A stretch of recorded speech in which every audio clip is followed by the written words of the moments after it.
మంచిది ప్రియులరా. దేవుని వాక్యాన్ని ధ్యానం చేద్దాం. దేవుని వాక్యాన్ని ధ్యానం చేద్దాం.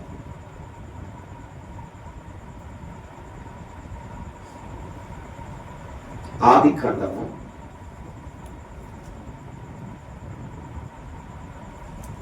8వ అధ్యాయము 4వ వచనాన్ని ధ్యానం చేద్దాం.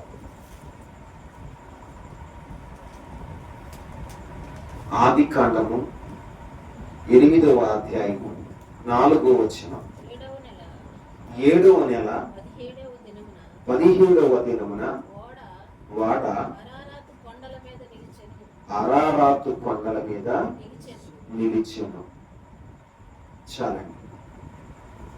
ఇక్కడ చదువుకున్న లేఖన భాగాన్ని ధ్యానం చేసినప్పుడు ఇక్కడ ఒక వాడ మనకి కనపడుతుంది. ఏం కనపడుతుంది? ఆ వాడ 7వ నెల 10వ దినమున అరారాతు కొండల మీద నిలిచెను. ఎక్కడ నిలిచింది? అరారాతుల కొండల మీద నిలిచెను. ఏ వాడ అంటే మనం పరిశీలన చేసినట్లయితే ఈ యొక్క ఆదికాండము 7వ అధ్యాయంలో ఆ వాడలో ఎవరున్నారు అంటే మొదటి వచనాన్ని చదువుతాం. 7వ అధ్యాయం మొదటి వచనం. యెహోవా ఈ తరము వారిలో నీవే నా ఎదుట నీతిమంతుడవై ఉండుట చూచితిని కనుక నీవును నీ ఇంటి వారును వాడలో ప్రవేశించుడి. ఆమేన్. ఇక్కడ ఎవరి గురించి ఈ మాటలు మాట్లాడుతున్నారయ్య అంటే, ఈ వాడలో ఎవరున్నారయ్య అంటే ఆ తరములో నీతిమంతుడైన నోవాహు కనపడుతున్నాడు. నోవాహు కుటుంబం కనపడుతుంది. నోవాహు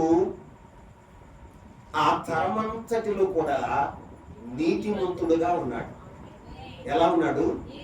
నీతిమంతుడుగా ఉన్నాడు. ఆ తరమంతటిలో కూడా నిందారహితుడుగా ఉన్నాడు. అంతేకాదు, నోవాహు దేవుని కృపను పొందినవాడు. ఏం పొందాడు? దేవుని కృపను పొందుకున్నవాడు. ఈ రోజున దేవుని సన్నిధిలో ఉన్న నీ జీవితంలో నీవు తెలుసుకోవలసిన విషయం ఏంటంటే, ఆనాటి కాలంలో నోవాహు తరములో దేవుడు భూమి మీదకి జలప్రళయాన్ని రప్పించాడు. జలప్రళయాన్ని రప్పించటానికి ముందుగా 120 సంవత్సరాలు స్వార్థ ప్రకటింపచేశాడు. ఆమేన్.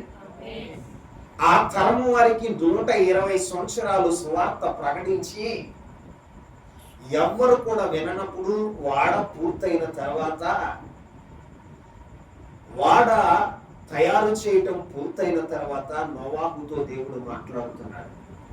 నోవాహు, ఈ తరమంతటిలో నీవు నీతిమంతుడుగా కనపడ్డావు కాబట్టి నీవును నీ ఇంటి వారును వాడలో ప్రవేశించండి. ఆమేన్. ఎక్కడ ప్రవేశించాలి? వాడలో ప్రవేశించండి అని చెప్పి నోవాహు యొక్క కుటుంబమును వాడలో ప్రవేశించిన తర్వాత వాడ తలుపులు దేవుడు వేసేసాడు. ఆమేన్. వాడ తలుపులు వేయంగానే ఆకాశ తూములు తెరవబడిని. ఆకాశ తూములు తెరవబడిని. భూగర్భ జలాలు ఉడుకుతున్నాయి. రాత్రింపగళ్ళు 40 రాత్రులు 40 ప్రగళ్ళు ప్రచండమైన వర్షం కురిసింది భూమి మీద. ఆ యొక్క 40 దినాలు 40 రాత్రులు ప్రచండమైన వర్షం కురిసినప్పుడు భూమి మీద జీవంతో ఉన్న ఏ జంతువు కానీ ఏ జీవి కానీ బ్రతకలేదు. ఆ ప్రచండమైన వర్షం కురిసినప్పుడు జరిగిన విచిత్రం ఏంటంటే, వాడ నేల మీద నుండి ప్రవాహంలో తేలిందంట. ఆమేన్. ఏమైంది? ప్రవాహంలో నేల నుండి పైకి లేచింది. ఏమైంది? నేల నుండి పైకి లేచింది. పైకి లేచినటువంటి ఆ వాడ ఆ ప్రవాహంలో ఏమైందో తెలుసా? ఆ ప్రవాహంలో ఏమైందట? ఆ ప్రవాహంలో జరిగిన విచిత్రం ఏంటి అంటే చూడండి, నీళ్ల మీద నడిచినదిగా ఉంది. భూమి మీద నుండి పైకి లేచింది. ఆ వాడ ఏం జరిగింది అంటే నీటి మీద నడిచినదిగా ఉందంట. ఎలా ఉంది? నీటి మీద నడిచినదిగా ఉంది. ఒకటి నేల మీద నుండి పైకి లేచింది. రెండవది నీటి మీద నడిచినదిగా ఉంది. నడిచి నడిచి నడిచి అది ఎంత లెక్క అది నడిచిందో తెలుసా? నడిచి నడిచి నడిచి దేవుడు 40 రాత్రులు 40 పగళ్ళు వర్షం కురిపిస్తే ఆ వాడ నీళ్ల మీద నడుస్తూనే ఉంది. దేవుడు నోవాహు కుటుంబాన్ని, నోవాహుతో పాటు ఉన్న జీవరాశులను జ్ఞాపకం చేసుకున్నప్పుడు ఆ యొక్క ఆకాశ తుమ్ములు మూయబడిని అంట. ఏం మూయబడిని? ఆకాశ తుమ్ములు మూయబడిని. భూగర్భ జలాలు ఇంకిపోవటం మొదలు పెట్టినాయి. అప్పుడు 7వ నెల, ఏ నెల? 7వ నెల 17వ దినాన వాడ అరారాతుల కొండల మీద నిలిచెను. ఆమేన్. నిలిచినదిగా ఉంది. ఎక్కడ నిలిచింది అంటే కొండ మీద నిలిచింది. ఎక్కడ? అందరూ చెప్పాలి. ఈ వాడ ఎవరికింది? నోవాహు యొక్క కుటుంబము వెక్కినటువంటి వాడ ఎక్కడ నిలబడిందో తెలుసా? అరారాతు కొండల మీద. ఎక్కడ? అరారాతుల కొండ మీద. ఆ కొండ మీద అనుభవం ఈరోజు ప్రభు మనతో మాట్లాడను కాక. ఈరోజు నా ప్రియమైనటువంటి బిడ్డలారా, దేవుడు ఒక వ్యక్తిని తన స్థితిని మార్చాలనుకున్నప్పుడు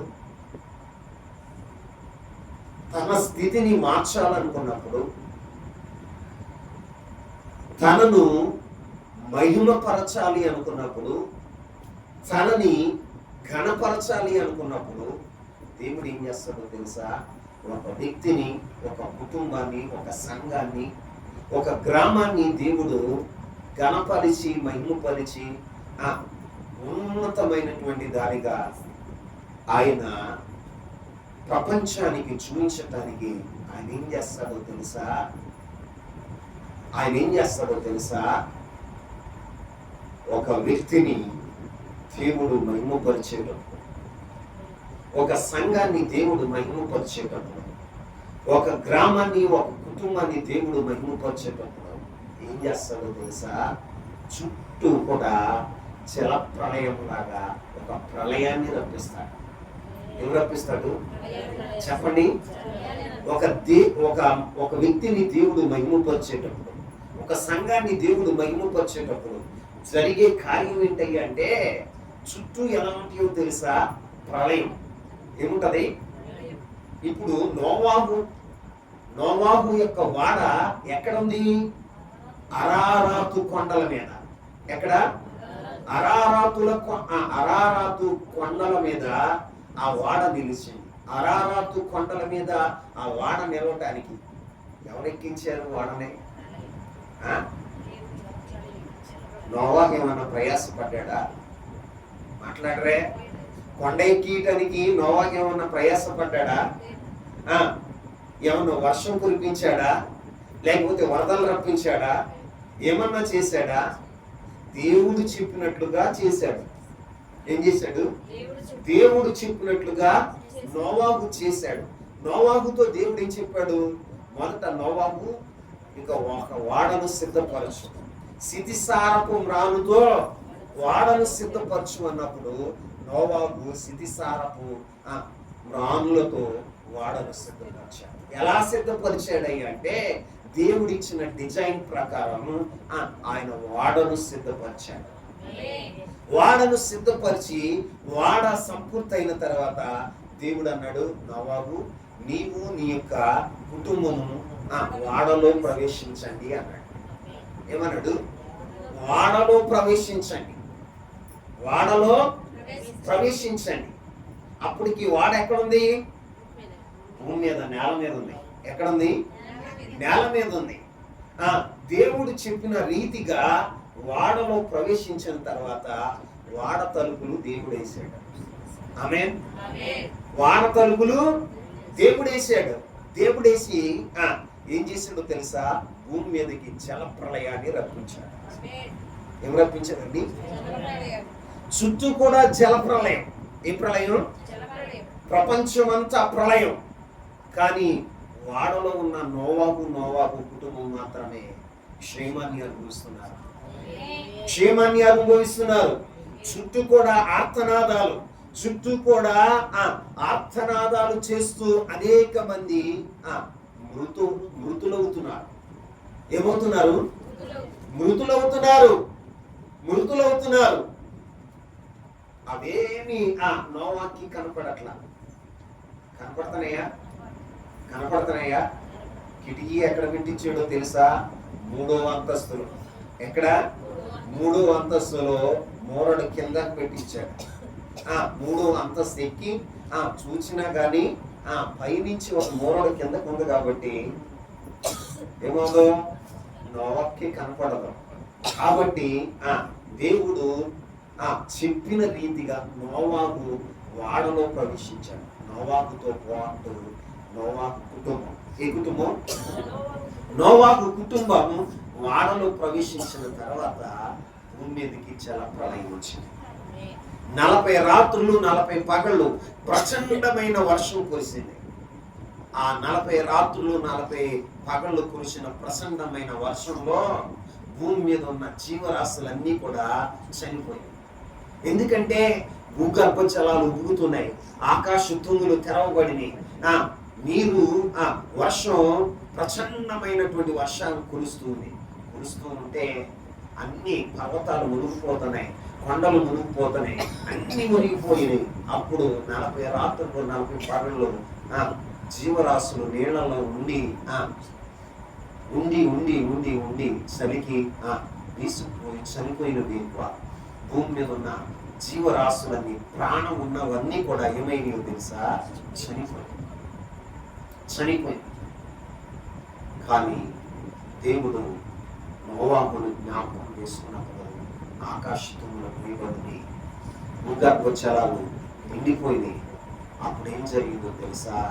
అరారాతు కొండల మీద వాడ నిలిచింది. ఎక్కడ నిలిచింది? కొండ మీద నిలిచిందట. ఎక్కడ?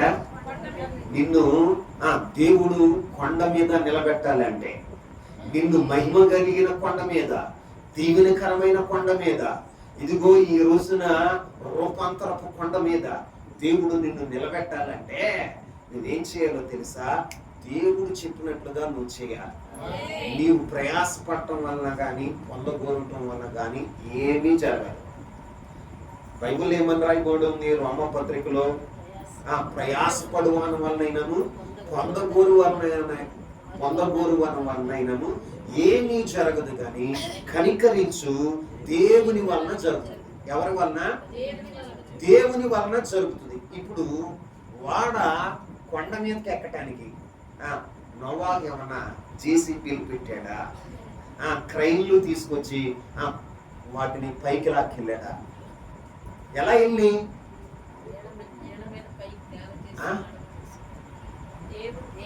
దేవుడు ఏం చేశాడో తెలుసా? ప్రచండమైన వర్షం కురుస్తూ ఉంటే నేల మీద ఉన్న వాడట నీళ్ళ మీద పైకి లేచిందట. ఏం చేసింది? పైకి లేచిందట. పైకి లేచి నీళ్ల మీద నడిచి తర్వాత ఎక్కడ ఆగిందో తెలుసా? కొండ మీద. ఎక్కడండి? చెప్పండి. కొండ మీద. కొండ మీద దేవుడు నిలబెట్టాడు. ఈ రోజున నీ జీవితంలో కూడా దేవుడు ఏం చేస్తాడో తెలుసా? ప్రళయం వచ్చినప్పుడు, ఏమొచ్చినప్పుడు? ప్రళయం వచ్చినప్పుడు, శోధన వచ్చినప్పుడు, ఈ రోజున నీ జీవితంలో శ్రమ ఎదురైనప్పుడు, ఈ రోజున ఇబ్బందులు ఎదురైనప్పుడు దేవుడు ఏం చేస్తాడో తెలుసా? నిన్ను కదిలించేవాడగా ఉంటాడు. ఎందుకు కదిలిస్తాడో తెలుసా? నీ స్థితిని మార్చటానికి. నీ స్థితిని మార్చటానికి. ఒక వ్యక్తిని దేవుడు మహిమకరంగా ఉంచాలి అంటే ఆయన ఏం చేస్తాడో తెలుసా? నిన్ను కదిలించటానికి, నీవున్న స్థలంలో నుంచి నిన్ను పైకి లేపటానికి, నీవున్న స్థలంలో నుంచి నీవు ముందుకు సాగటానికి దేవుడు ఏం చేస్తాడో తెలుసా? కొన్ని ప్రళయాలని రప్పిస్తాడు. ఏం చేస్తాడు చెప్పండి?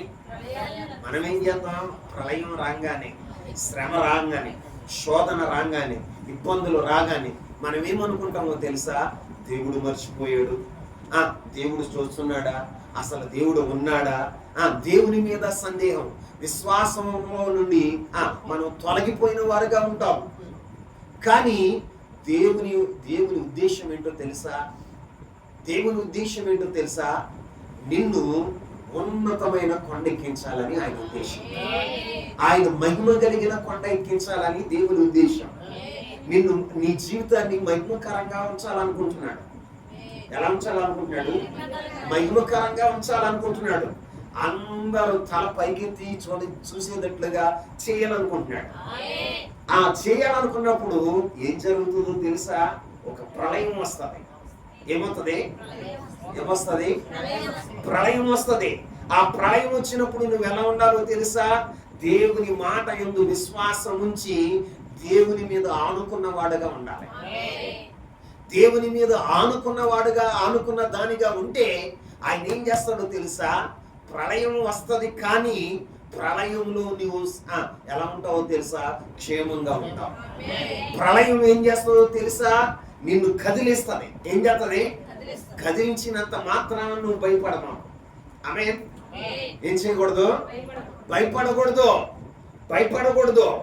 ఈ రోజున ప్రళయం నిన్నేం చేస్తుంది అంటే నీకున్నటువంటి స్థితిలో నిన్ను కదిలించేదిగా ఉంటది. చూసిన వారందరూ, అరే వీడికి ఏం జరిగిందిరా, ఎలా కదిలిపోతున్నాడు, ఏమైందిరా వీళ్ళ కుటుంబానికి, అరే ఏం జరిగింది, వీళ్ళ పరిస్థితులు ఏంటి ఇలా ఉన్నాయి అన్నట్లుగా అందరికీ ఆశ్చర్యకరంగానే ఉంటది. నీకు కూడా ఆశ్చర్యకరంగానే ఉంటది. ఇదేంట్రా బాబు, నా జీవితంలో నా ప్రమేయం లేకుండా నీ కార్యాలు జరిగిపోతున్నాయి. ఏం జరిగిపోతున్నాయి? నోవాహు ప్రమేయం ఉందా? వర్షం రావటానికి కానీ, వాడను కొండ మీద నిలబెట్టడానికి కానీ ఏమన్నా ప్రమేయం ఉందా? ఏ ప్రమేయం లేదు. చూస్తున్నాడు, వాడ ప్రచండమైన వర్షం కురుస్తా ఉంది. వాడ పైకి లేచింది. ఏం లేచిందండి? వాడ పైకి లేచింది. ఆ యొక్క నీళ్లలో ఆ యొక్క వాడేమవుతుందో తెలుసా? నడుస్తుందంట. ఏం చేస్తుంది? నడుస్తుంది. ప్రవాహంలో నడుస్తుంది. ఈ రోజున శోధనలని ప్రవాహంలో నువ్వు నడుస్తావు, కానీ అవి నిన్నేమి చేయవు.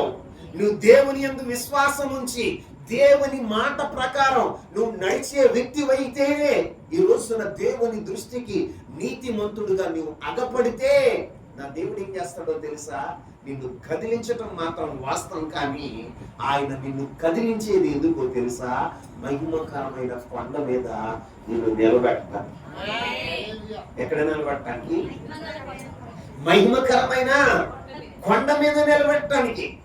ఆ కొండ మీద నిలబెట్టడానికి నీ ప్రయాసం అవసరంలా, నీ యొక్క ప్రయాసమీ అవసరం లేదు. నువ్వు అనుకోవచ్చు, ఆ కొండెక్కాలంటే నేనేం చేయాలి? దావీదు కూడా ఒక రోజున ప్రార్థన చేశాడు. చదవండి, కీర్తనల గ్రంథం 61వ అధ్యాయం 2వ వచనాన్ని చదవండి.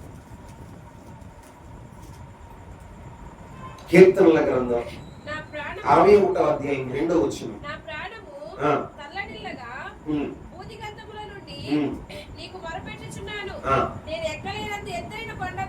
నేను ఎక్కలేనంత ఎత్తైన కొండపైకి నన్ను ఎక్కించుము. చాలమ్మా, చాలు చాలు. దావీదు యొక్క ప్రార్థన ఏంటో తెలుసా? నేను ఎక్కలేనంత ఎత్తైన కొండ మీదకి నన్ను ఎక్కించేయాలి. ఏమంటాడు? ఎత్తైన కొండపైకి నన్ను ఎక్కించు. ఎక్కించేది ఎవరో?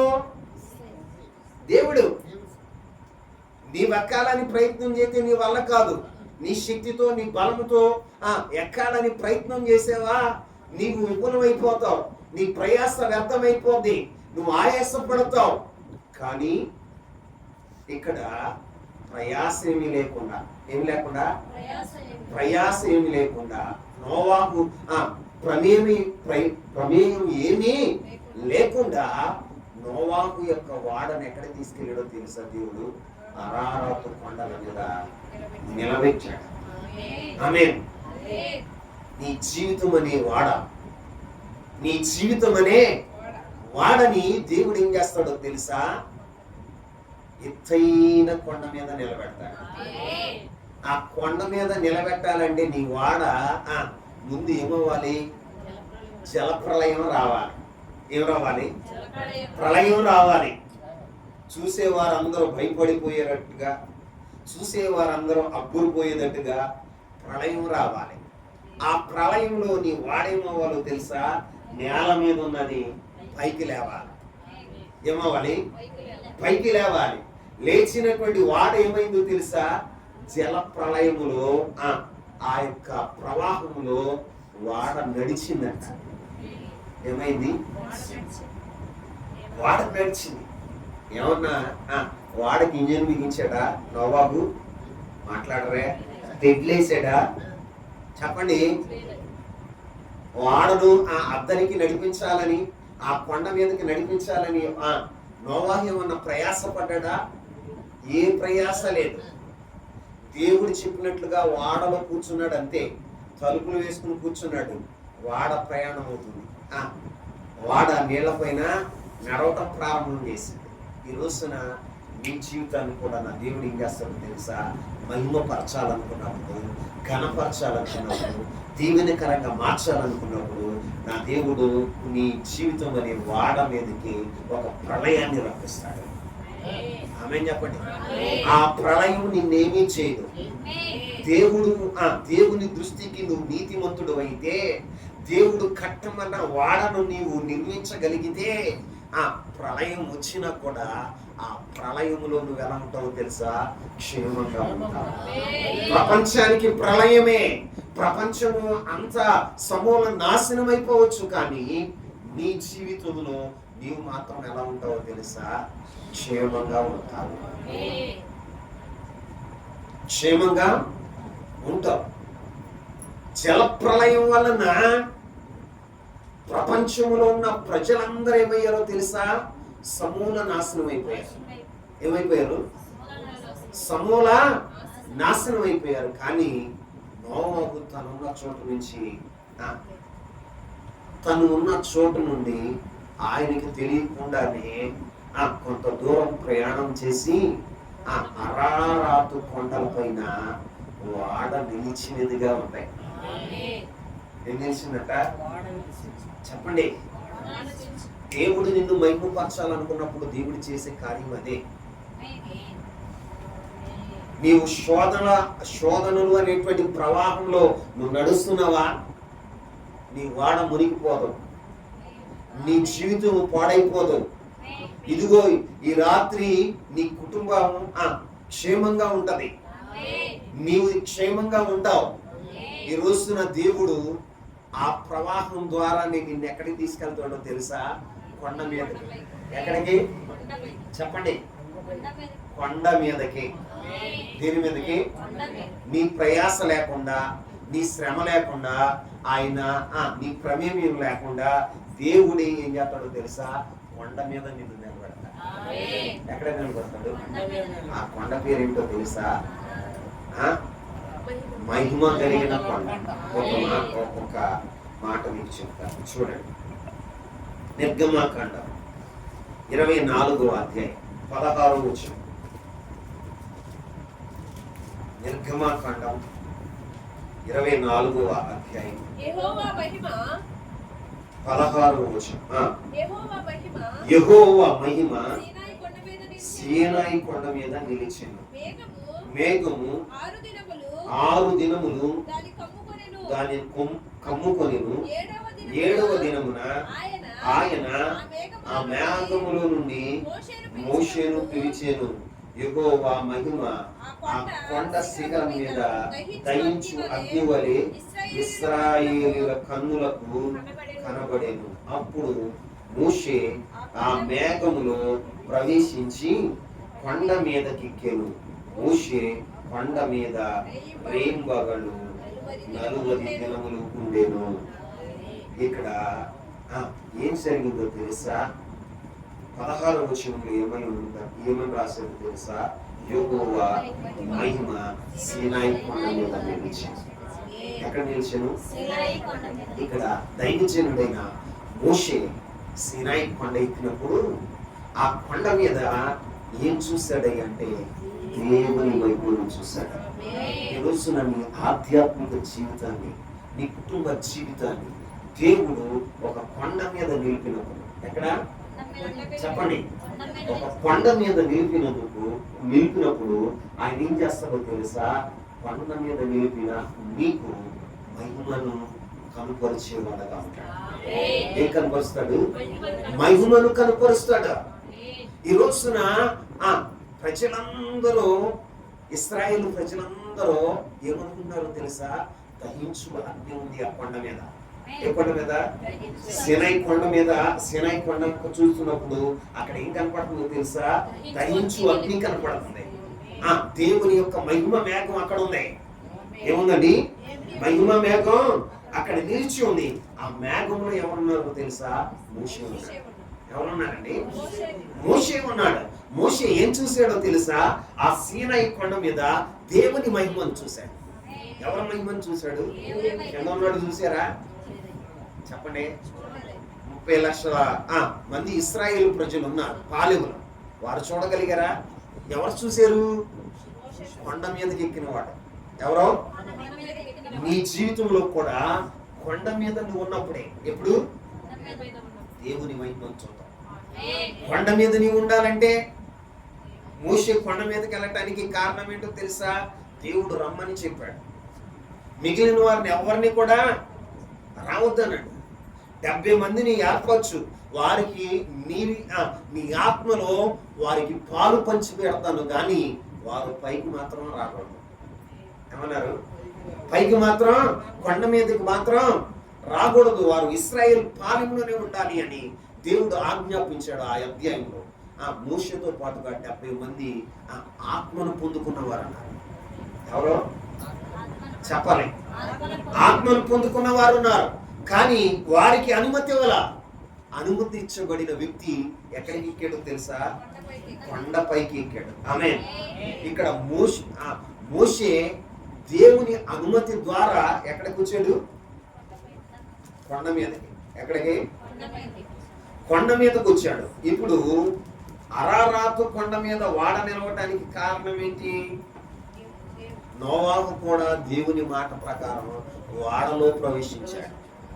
ఏం చేశాడు అంటే వారు దేవుని మాటకు విధేయత చూపారు. దేవుని మాటకు విధేయత చూపిన వారి జీవితాలను దేవుడు ఏం చేస్తాడో తెలుసా? కొండ మీదకి ఎక్కిస్తాడు. ఎక్కడికి? కొండ మీదకి ఎక్కిస్తాడు. ఆ కొండ మీద ఏం చేస్తాడని అంటే తన మహిమను చూపుతాడు. ఏం చూపుతాడు? తన మహిమను చూపుతాడు. ఈ రోజున యేసుక్రీస్తు ప్రభు వారు కూడా ఒక మాట చెప్పాడు. మత్తయి శుభవార్త 5వ అధ్యాయంలో ఆయన చెప్పిన మాట ఏంటో తెలుసా? మీరు లోకములకు వెలుగై ఉన్నారు. ఇప్పుడు కొండ మీద ఉన్న పట్టణము మరుగై ఉండదు. ఏమని చెప్పాడు? మరుగై ఉండదు. అంటే కొండ మీద ఉన్న పట్టణం ఎలా కనపడతాయి? మనం ఎంత లోయలో ఉన్నా కనపడతా ఉంటది. అలాగే నీ జీవితాన్ని ఏం చేస్తాడో తెలుసా? అందరికి కనుపరచడానికి ఆయన కొండ ఎక్కిస్తాడు. ఆమె చెప్పండి. ఏమి ఎక్కిస్తాడు? ఎందుకు ఎక్కిస్తాడు తెలుసా? నిన్ను మహిమపరచడానికి, తన మహిమతో నిన్ను నింపడానికి. ఈ రోజున ఈ రాత్రి కాల సమయంలో నా దేవుని ఉద్దేశం ఏంటో తెలుసా? నీవున్నటువంటి స్థలంలో నీవు ఉండటం కాదు, ఆయన మాటకు విధేయత చూపగలిగితే, ఆయన చెప్పినది యావత్తు కూడా అలాగున నువ్వు జరిగించి నీవు దేవుని మాటకు విధేయత చూపినప్పుడు, ఏం చూపినప్పుడు? దేవుని మాటకు విధేయత చూపి ఈ తరంలో నువ్వు ఎలా కనపడాలో తెలుసా? నీతిమంతుడుగా కనపడాలి. ఎలా కనపడాలి? నీతిమంతుడుగా కనపడితే నీ జీవితాన్ని తీసుకెళ్లి దేవుడు ఎక్కడ కూర్చోబెడతాడో తెలుసా? అరారాతు కొండల మీద. ఎక్కడ? కొండ శిఖరాల్లో నిన్ను నిలబెడతాడు. కొండ శిఖరాల్లో నిన్ను నిలబెడతాడు. ఆ కొండ శిఖరాల్లో నిన్ను నిలబెట్టేది ఎందుకో తెలుసా? ఊరికే నిలబెట్టడం. ఆయన ఏం చేస్తాడో తెలుసా? తన మహిమను నీకు చూపుతాడు. ఏం చూపుతాడు? తన మహిమతో నిన్ను నింపుతాడు. నిన్నటి దాకా ఎలా ఉన్నావో తెలుసా? మహిమ లేని దానిగా ఉన్నావు. కానీ మోషే ఆ యొక్క సినాయి పర్వతం మీద మహిమ మేఘంలో 40 రాత్రులు 40 పగలు ఉన్నాడు. ఇక్కడ నోవాహు 40 రాత్రులు 40 పగళ్ళు జలప్రళయంలో ఉన్నాడు. ఎక్కడ ఉన్నాడు? జలప్రళయంలో ఉన్నాడు. జలప్రళయంలో ఉన్న నోవాహు వాడ ఎక్కడ నిలిచిందో తెలుసా? కొండ మీద, అరారాతు కొండల మీద. ఆ కొండల మీద నిలిచింది. ఈరోజున మోషే కూడా మహిమ మేఘంలో, ఏ మేఘంలో? మహిమ మేఘంలో 40 రాత్రులు 40 పగళ్ళు ఆ మహిమ మేఘంలో ఉంటే దేవుని మహిమను చూపించటమే కాదు, ఆ మహిమతో నింపబడ్డాడు మోషే. కొండ దిగి వచ్చేసరికి ప్రజలందరూ అంటున్నారు, అయ్యా దైవజనుడా మోషే, నీ ముఖాన్ని మేము చూడలేకపోతున్నాం, నీ ముఖం మీద ముసుగు వేసుకో, ఆ మహిమను మేము చూడలేకపోతున్నాం. అంత మహిమతో దేవుడు నిన్ను నింపుతాడు. అంత మహిమతో నిన్ను నింపుతాడు. ఈ రోజున దేవుని సన్నిధిలో ఉన్న నీవు ఏం చేయాలో తెలుసా? దేవుని మాటకు విధేయత చూపి అనుభవం నీలో ఉండాలి. దేవుని మాటకు విధేయత చూపి నీతిమంతుడుగా, ఎలాగా? దేవుని దృష్టికి నీతిమంతుడుగా నువ్వు అగపడితే దేవుడు నిన్ను, నీ కుటుంబాన్ని, నీ సంఘాన్ని ఏం చేస్తాడో తెలుసా? కొండ మీద నిలబెడతాడు. ఎందుకు నిలబెడతానవయ్యా అక్కడ అంటే, నా మహిమను మీకు చూపుతానికి, నా మహిమతో మిమ్మల్ని నింపుతానికి. ఈ రోజున మోషేని తన మహిమతో నింపిన దేవుడు, తన మహిమను చూపిన దేవుడు ఈ రాత్రి ఆరాధనలో పాల్గొన్న మీ కుటుంబాలను, మిమ్ములను కూడా తన మహిమతో నింపును గాక, తన మహిమతో నింపును గాక. రాత్రి కాల సమయంలో దేవుని సన్నిధానానికి వచ్చిన నీవు ఊరికే రాలా, దేవుని ప్రణాళికలో ఉన్నావు, దేవుని ఏర్పాటులో ఉన్నావు. దేవుని ఏర్పాటులో ఉన్నావు కాబట్టి తన మహిమను చూపాలని ఆయన ఆశపడ్డాడు. కాబట్టి ఈ రాత్రి ప్రభు నీతో మాట్లాడుతున్నాడు. నువ్వు నమ్మగలిగితే ఈ రాత్రి దేవుడు నిన్ను, నీ కుటుంబాన్ని, నీ సంఘాన్ని, నీ గ్రామాన్ని మహిమతో నింపునుగాక. ఈ రాత్రి నింపునుగాక. నీవు నడిచిన అంచలెక్క ఏం కనపడుతుందో తెలుసా? మహిమ. మహిమ చెప్పండి, ఏం కనపడుతుంది? మహిమ. ఆ మహిమ ఎవరితో తెలుసా? దేవుని మహిమ. ఈ మహిమ, ఈ లోకంలో ఇంకో మహిమ కూడా ఉంటాయి. ఈ లోక మహిమ, ఈ మహిమ, ఈ లోక మహిమ. లోక మహిమ కాదు మనకు కావాల్సింది, దేవుని మహిమ. సాతారంట యేసుక్రీస్తు ప్రభువారు 40 రాత్రులు 40 పగళ్ళు ఉపవాసించినప్పుడు, ఆయన శోధించినప్పుడు ఏం చూపిందో తెలుసా? ఈ లోక మహిమ చూపింది. ఏం చూపింది? ఈ లోక మహిమంతా నాకు నా చేతుల్లో ఉంది. నువ్వు నాకు సాగిలు పడితే ఈ మహిమంతా నీకు ఇచ్చాను. ఏమంటుంది? నాకు ఇష్టమైన వారికి నేను ఇస్తా, నువ్వు నాకు సాగిలు పడు. ఏమంటుంది? సాగిలు పడు. దేవుడు సాగిలు పడ్డా? మరి మనం లోక మహిమను చూడగానే 1000 రూపాయలు ఇస్తానంటే సాగిలు పడిపోతాం. ఏం చేస్తాం? పదవి ఇస్తానంటే సాగిలు పడిపోతాం. ఏదో చేస్తాను అని ఆశ చూపితే చాలు సాగిలు పడిపోతాం. సాగిలు పడిపోతాం. సాగిలు పడేవారు దేవుని మహిమను చూడలేరు. సాగిలు పడకుండా దేవుని కొరకు నిలిచి ఉండేవారు దేవుని మహిమను చూస్తారు. మీరు చూడండి, పాత నిబంధన గ్రంథంలో షడ్రకు మేషకు అబేద్నెగోలు ఉన్నారు. వారి జీవితాల్లో నెబుకద్నెజరు రాజు పెద్ద విగ్రహాన్ని 50 అడుగుల ఎత్తు కలిగినటువంటి విగ్రహాన్ని నిలబెట్టాడు. 50 అడుగుల ఎత్తు గల విగ్రహాన్ని నిలబెట్టి, ఇదిగో మీరు ఈ సన్నాయి మోగుతున్నప్పుడు, పూరలు ఊదుతున్నప్పుడు మీరేం చేయాలో తెలుసా?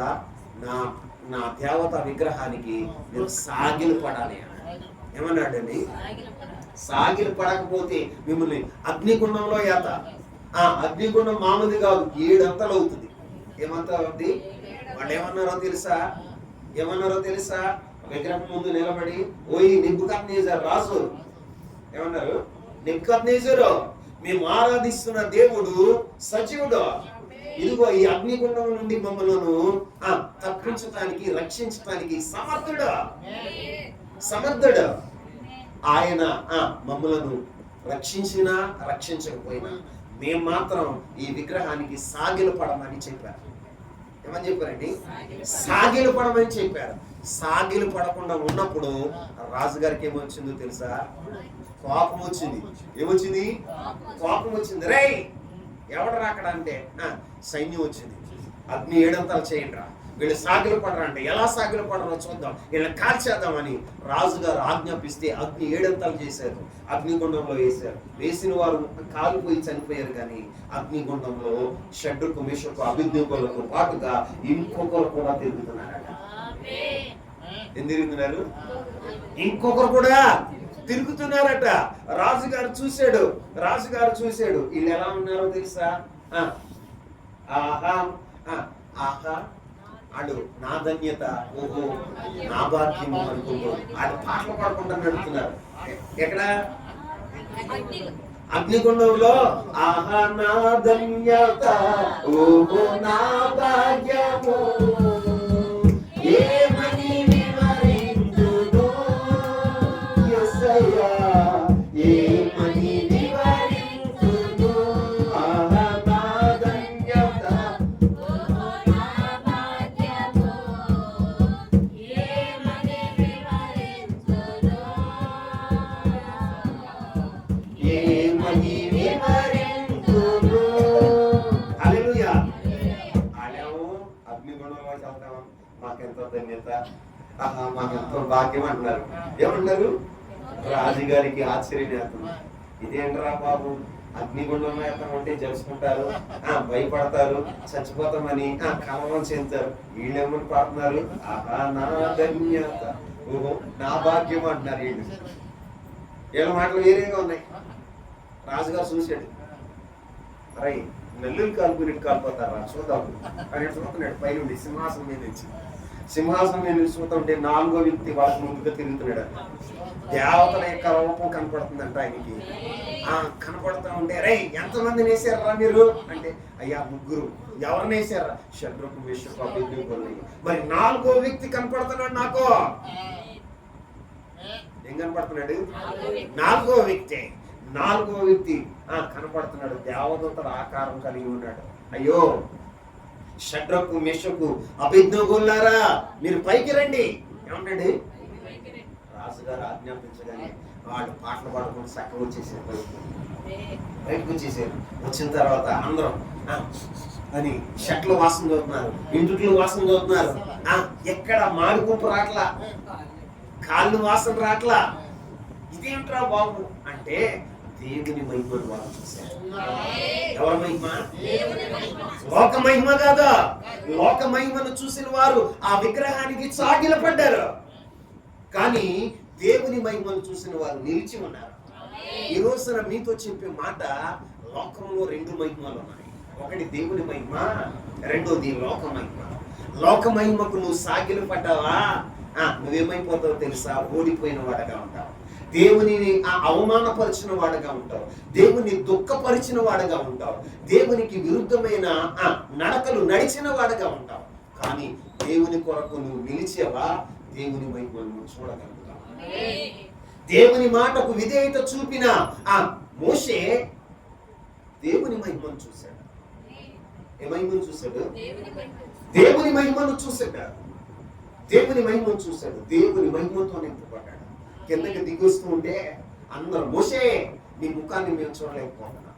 ఏ మహిమతో నింపబడింది. దేంతో నింపబడింది?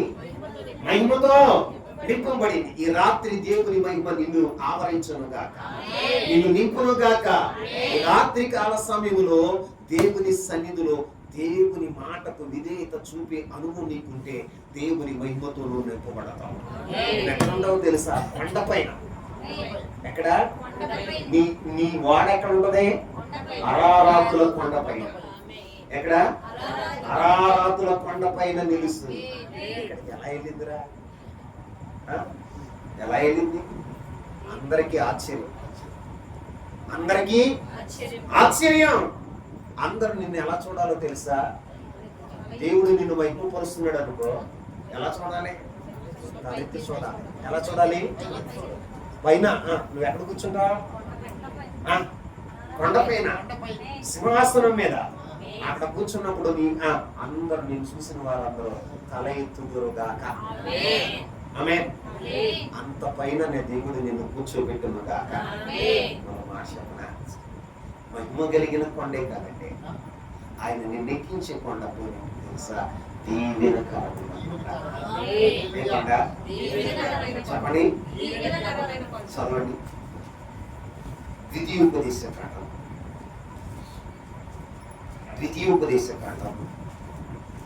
27వ అధ్యాయం 12వ వచనం. ద్వితీయోపదేశకాండం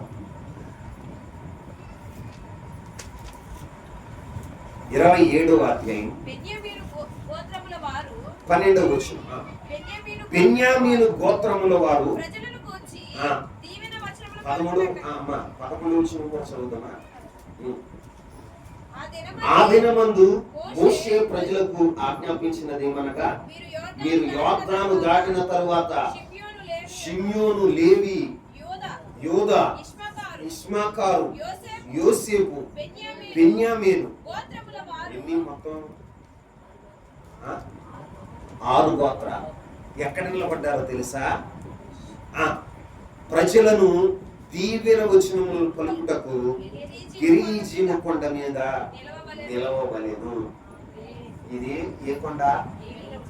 దీవెనల కొండ. ఆమె చెప్పండి, ఏ కొండ? దీవెన వచనాలు పలికే కొండ. ఆ కొండ పేరు ఏంటి అంటే గెరీజీము. చెప్పండి, గెరీజీము. దేవుడు నిన్ను ఒక కొండ మీద నిలబెడతాడు. ఆ కొండ ఏంటో తెలుసా? తన మహిమను చూపే కొండ. రెండోది, ఆయన దీవెనలతో నింపే కొండ. ఏ కొండ? చెప్పండి, దీవెనలు వచ్చినాలు. ఏ వచ్చినాలు? శాప వచనాలు ఉండవు అక్కడ. ఆ కొండ మీద ఉండవు, శాపం అనేది ఉండదు. అంటే దేవుడు ఏం చేస్తాడో తెలుసా? నీ శాపమును కొట్టివేసి ఆయన దీవెనను అనుగ్రహించబోతున్నాడు. ఈ రాత్రి దేవుడు చేసే కార్యం ఏంటంటే, మీ శాపములన్నీ ఈ రాత్రి కలువరి శిలువ రక్తం ద్వారా కొట్టివేస్తున్నాడు. దీవెనతో మిమ్మల్ని నింపుతున్నాడు. దీవెనలతో మిమ్మల్ని నింపుతున్నాడు. దీవెనలతో మిమ్మల్ని నింపుతున్నాడు. ఆ దీవెనలు దీవెనకరమైన కొండలు ఎక్కువ కాక. నిన్నటి వరకు అన్ని శాపకరమైనటువంటి అనుభవాలే. ఏ అనుభవాలు? శాపకరమైన అనుభవాలే. ఏది చేసినా కలిసి రాల. ఏది చేసినా నీ జీవితంలో శాపాన్ని అనుభవించినట్లుగా నష్టాన్ని అనుభవిస్తున్నావు. ఈ రాత్రి నీ చరిత్ర తిరగరాసే రాత్రి. ఈ రాత్రి నీ చరిత్ర తిరగబడే రాత్రి. ఎందుకయ్యా అంటే, ఈ రాత్రి ప్రభువు నిన్ను కొండ మీదకి ఎక్కిస్తున్నాడు. ఎక్కడికి ఎక్కిస్తున్నాడు? ఏ కొండ? దీవెన కొండ. ఏ కొండ? ఇప్పుడు దాకా నువ్వు ఎక్కడున్నావో తెలుసా? శాపమని లోయలో ఉన్నావు. ఎక్కడున్నావు? శాపమని లోయలో ఉన్నావు. అంధకారంలో ఉన్నావు. ఈ రోజున చీకటిలో ఉన్నావు. కానీ ఇప్పుడు నిన్ను కొండెక్కించబోతున్నాడు. అది కొండ తెలుసా? దీవెనకరమైన కొండ. ఏ కొండ అండి? దీవెన. దీవెనకరమైన కొండ. మరి రాత్రి నీ స్థితిగతులన్నీ మారిపోతున్నాయి. ఆమేన్. ఇప్పుడు మారుతాయో తెలుసా? మనం ఆయన మాటకు విధేయత చూపి నీతిమంతులుగా దేవుని దృష్టికి కనపడగలిగితే ఆయన మన స్థితిని మార్చేస్తాడు. ఆమేన్. మన స్థితిని లోయలో ఉన్న మన జీవితాలు, లోయలో ఉన్న జీవితాలు అంటే ఆకూరు లోయ. ఏ లోయ?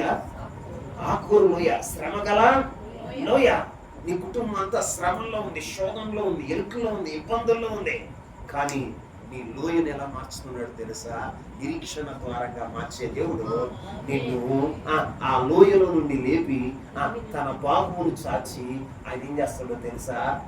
తన రెక్కల మీద ఎక్కించుకొని దీవెనకరమైన గిరిజీవు కొండ మీద నిలబెట్టును గాక. ఈ రాత్రి అట్టి కార్యం మీ జీవితంలో జరుగును గాక. అనుకున్నారుగా, అయ్యా ఈ శ్రమలో మేము భరించలేకపోతున్నాం, ఈ శ్రమలో మేము తాళలేకపోతున్నాం, ఈ శ్రమలో మేము నలిగిపోతున్నాం, అయ్యా ఈ శ్రమల నుండి మమ్మల్ని విడిపించేవారే లేరా అని నువ్వు మొరపెట్టావుగా. నీ మొరను ఆలకించిన దేవుడు ఏం చేస్తున్నాడు తెలుసా? ఈ రాత్రి అద్భుతం చేయబోతున్నాడు. ఆ అద్భుతం ఏంటో తెలుసా? నిన్ను లోయలో ఉన్న నిన్ను కొండ మీద నిలబెట్టాలి. ఎలా అంటే నీ ప్రయాసం వలన కాదు, కేవలం దేవుని కనికరం వలన, దేవుని కృప వలన మాత్రమే. కృప మాత్రమే. నీ వలన, నీ ప్రయాస వలన, నీ కష్టం వలన, నీ జ్ఞానం వలన అది జరగదు.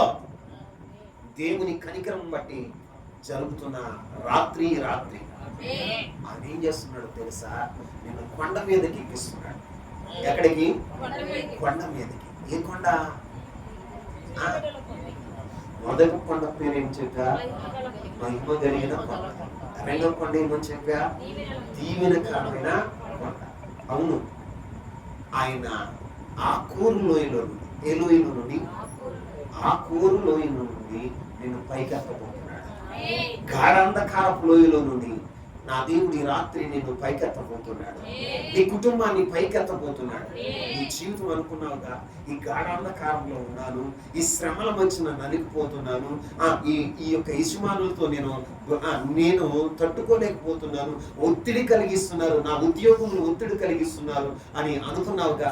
దేవుడు ఏం చేస్తున్నాడు తెలుసా? ఆ ప్రాంతం నుంచి నీకు ప్రమోషన్ ఇచ్చి, ఏమిచ్చి? ఆ ప్రాంతం నుంచి నిన్ను ప్రమోషన్ ఇచ్చి నిన్ను కొండెక్కి పోతున్నాడు. ఆమె చెప్పండి, కొండెక్కి పోతున్నాడు. ఈ రాత్రి నువ్వు అనుకున్నావుగా, ఈ అప్పుల లోయలో ఉన్నా, ఏ లోయలో? అప్పుల లోయలో ఉన్నా, అనారోగ్యాల లోయలో ఉన్నా, ఈ రోజు నా దేవుడు తన బాహువును చాస్తున్న రాత్రి ఈ రాత్రి ఆయన బాహువును చాచి ఆయన ఏం చేస్తాడో తెలుసా? నిన్ను దీవెనకరమైనటువంటి కొండ మీద నిలబెడుతున్నాడు. ఈ రాత్రి ఆయన కార్యాన్ని ప్రారంభించాడు. నీ స్థితి మారబోతుంది. ఆయన వాక్కును స్థిరపరచబోతున్నాడు. ఆయన వాక్యాన్ని స్థిరపరచడానికి అద్భుతం చేయబోతున్నాడు. ఆశ్చర్య కార్యాలు చేయబోతున్నాడు.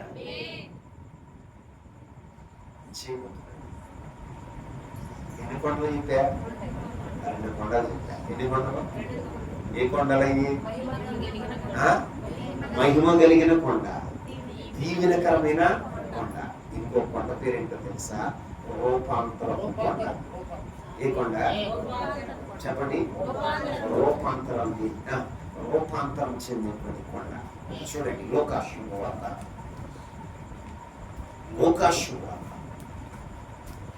9వ అధ్యాయం 28, 29 వచనాలు చదువుతాం.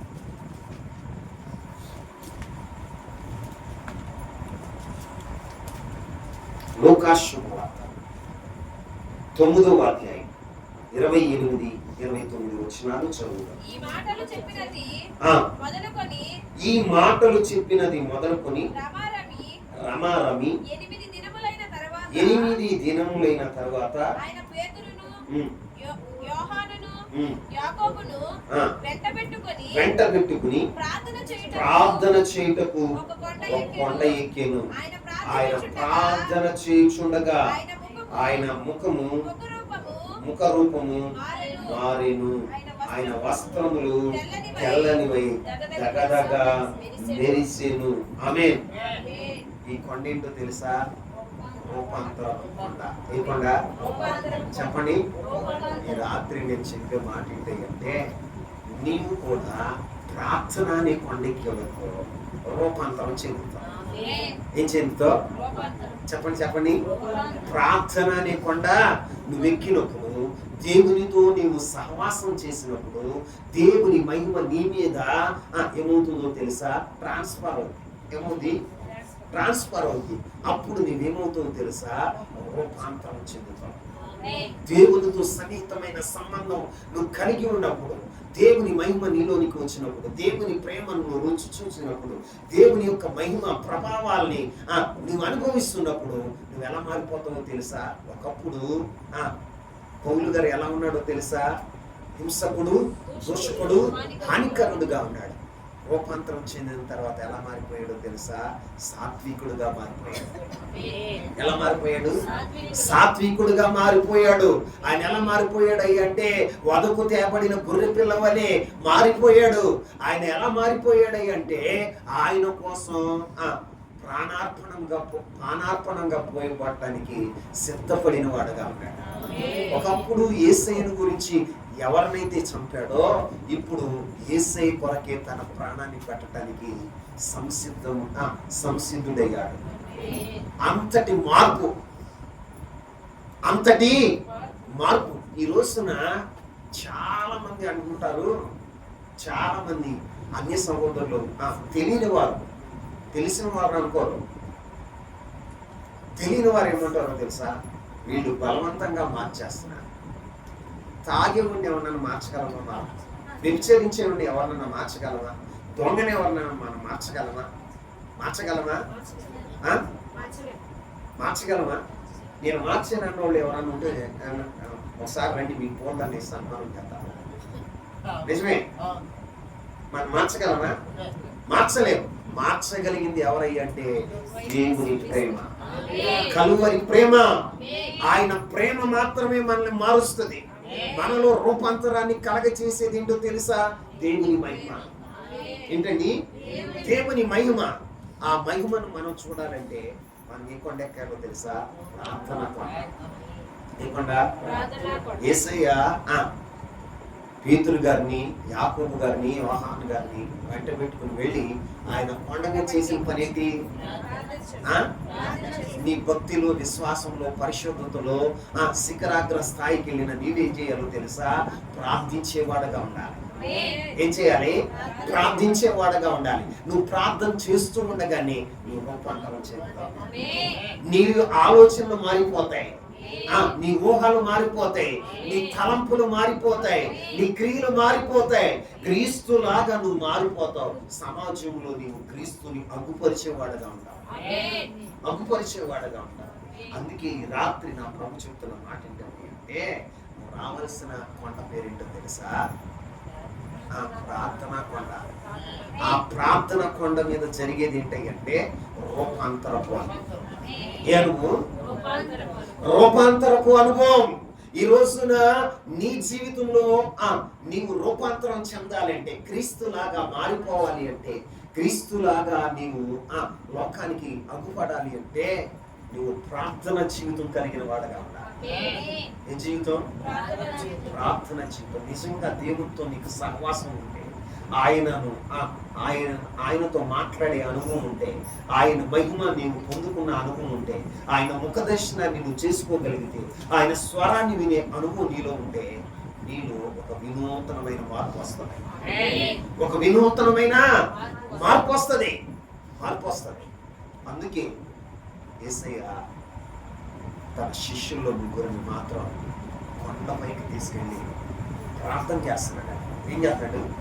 ప్రార్థన చేస్తుండగా ఆయన రూపం మారింది, ఆయన వస్త్రాలు మారిపోయినాయి, మహిమ కలిగినవిగా దగ్గరగా మెరిసిపోతున్నాయి.